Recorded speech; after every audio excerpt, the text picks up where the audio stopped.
Hello and welcome to the FatBoss Guide to Malkorok, 10-man normal in the Siege of Orgrimmar. Hello. And this encounter is sweet. This is really cool encounter, even though like I looked back at it and like I was kind of like, this is actually really simple, yet it's really enjoyable. Yeah, it's a great fight. It's like a mixture of Tortos Heroic with sort of like Major Domo from Firelands. Yeah, it is a little bit from like the Scorpion that, phase. But yeah, let's go straight into it. So for this encounter, you want to bring 2 tanks, 2 to 3 healers, and a mixture of ranged and melee DPS. And it is a 2-phase fight, and the phases repeat one after another. So you get one phase, you get another phase. You then go back to the first phase, and then you get the second phase. And it just keeps repeating like that until you eventually kill the boss. Now to start off, we're going to talk about phase 1. Now the most important part of phase 1 is that when you initially pull the boss, everyone in the raid will be giving a debuff.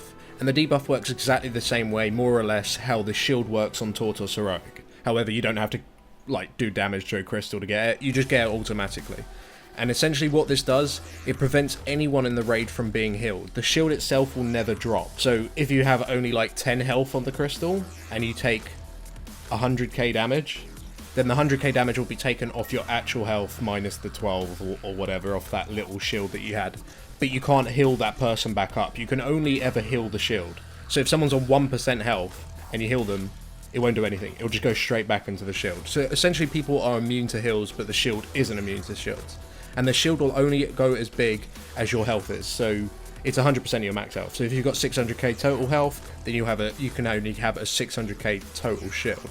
Now this shield does like kind of start depleting. It does have 30k ticking damage, so you can't just say, oh, that person's topped up and hasn't taken damage in a while, don't worry about them. Like, people like druids and stuff are going to have so much fun on this fight because it is literally about blanket healing the whole raid and keeping them very high. Now the very interesting thing about this shield is that it will not absorb any damage that will exceed your maximum health. So to put that into context, say you're going to take an ability that is going to do 700k damage and you only have 500k maximum health, that's still not going to bother even hitting your shield. It's just going to go straight in and completely kill you. Yeah. The shield won't even bother with it. It's just like, oh, that's far too much damage. I'm not going to get involved with that. And so the shield will only absorb anything that's less than the shield. If anything's higher than the shield, then you'll just instantly get one hit. So you need to make sure that you understand the rest of the mechanics. Otherwise, yeah, that will actually happen. Now we are going to cover what actually the boss does during this phase. And there are quite a few abilities and you do need to counter them so you don't get one hit. One of his abilities is Imploding Energy. Now he'll place 3 purple circly things on the ground around the room. Now when they explode, they'll do 450k damage to anyone within the circle. However, if no one is in the circle, it'll do 510k damage to anyone in the raid. And if no one's in any circles, that's like 1.5 million damage to everyone in the raid all at once. Which is a wipe. Yeah, that is 100% wipe. So what you need to do is have one person in each circle absorb all that damage. Just make sure that when they go in, they've got a fairly high shield, so they have been healed up quite a lot, and just absorb the damage, and then that's it. Nothing too complicated about that, but if you do fuck it up, you're going to die. Yeah, and one thing to note when you do go inside these to absorb them, you do want to use some sort of personal cooldown, just so you don't take too much of a chunk off your shield, because you do want your shield to be as high as possible throughout the whole time.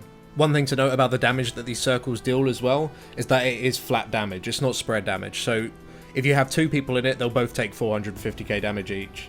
Whereas if you have one person in there, they'll only take 450k themselves. So you only want one person to go in each. You don't need multiple people to go in them. And the next ability the boss does is something called Seismic Slam. Now he will just deal 500k physical damage, so it is affected by armor, damage to a random player, and anyone around that player within like a 5-yard sort of radius. And it will just knock you up into the air. There's absolutely nothing you can do to avoid this, except spread out 5 yards, because if you're all stacked up on top of each other, everyone gets thrown up, which may look fun, but it's kind of not, because you just can't do anything while you're up there.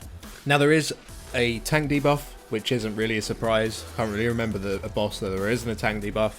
And all the debuff does is just increase the damage you take by 10% for 30 seconds, and it obviously does stack.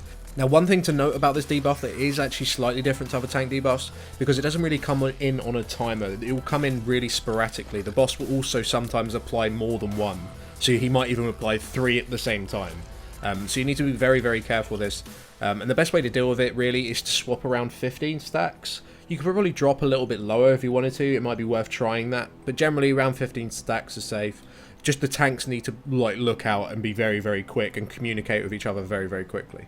So one of the more important mechanics in this fight is the arcing smash. Now after a short cast, you'll just do a huge frontal AoE shock like shockwave, and it does about 600k physical damage, so you can survive it. Try not to stand in it. You've got plenty of time to realise where the hell it is, and you literally just move from it. However, after he's cast these 3 times, the next ability he will do is called Breath of Yashaj. Yeah, we'll go with that. It's a breath. Now, basically, it will make the last 3 areas which were hit by Arcing Smash like suddenly explode again, dealing 1.2 million damage to anyone inside. And it has no animation time. It is literally like, these were the last 3 places hit, these are going to explode, make sure you're not standing in it when this thing comes in. But the problem is that you need to move into them in order to cover some of the other abilities, such as like the little purple circles and stuff like that. So what the best thing to do is, every time an Arcing Smash comes down, get one person in your raid, just one, to put down a marker in the direction that he was doing it in, just like dead center. And then after each 3 of them, you'll be able to see roughly where in the room you can stand, so you don't get insta-hit and completely killed by this breath move. Now, if you did completely forget where the previous Arcane Smashes went, ultimately you can just cross your fingers and hope you don't get it. But if you do use some sort of personal cooldown, like a ginormous DR, like Dispersion or something like that, you will survive it. So it's not that bad if you really do mess up. But it's vital that you remember where every single Arcane Smash went, so that when the breath does come in, you know not to stand there. Because the amount of damage it does is devastating. So after he's done like 2 sets of Arcane Smashes, so he's done 3 Arcane Smashes, 1 breath, 3 Arcane Smashes, and then 1 breath, he'll then go into his second phase. And this and in this phase, the boss only has 2 abilities that you need to deal with, and all the other abilities from the other phase are gone, including the healing debuff shield that you have. So no longer is it like Tortoise Heroic, that is just completely gone, and everyone will be able to be healed again. And you're now really dealing with Major Domo Heroic. Yes. In the Scorpion phase. Essentially, the boss will start doing like ridiculous amount of damages on his melee hit. It's just about 2 million damage every single melee hit. However, it's cleave. It's split between all players that are stood in front of him. So you want everyone to stack up in front of the boss, and you just need to start throwing down your AoE heals as much as you possibly can. However, it's not as simple as that. On top of this, you'll also have to deal with a debuff called Displaced Energy. Now, this will be placed on 2 random players that aren't tanks, and it'll start doing ticking damage to them. And at the end of its duration, it will explode. It'll deal around 400k damage-ish to everyone around the target, sort of within an 8-yard radius.